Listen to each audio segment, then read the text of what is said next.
শান্ত হ্রদের জলে ভেসে বেড়াচ্ছিল সাদা সাদা হাঁস।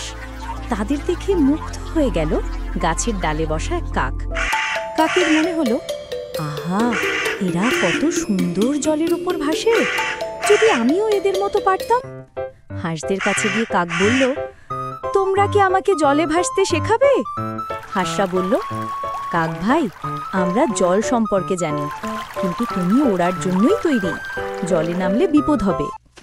কিন্তু কাক শুনল না, তার মনে একটাই কথা, হাঁসরা পারে আমি পারবো না, এটা কি হয়? সে সাহস করে উড়ে গেল জলের ওপর। কিছুক্ষণ ভারসাম্য রাখতে পারলেও একসময় কাক সোজা জলের নিচে ডুবে গেল। হাঁসরা ছুটে এসে কাককে জলের ওপর ভাসিয়ে তীরে তুলে আনলো। কাক ভিজে ক্লান্ত হয়ে হাঁপাতে হাঁপাতে বলল, আমি ভুল করেছি।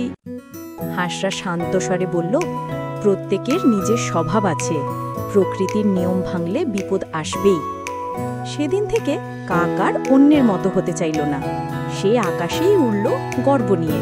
শিক্ষা, যা তোমার জন্য নয় তা করতে গেলে বিপদ আসবেই।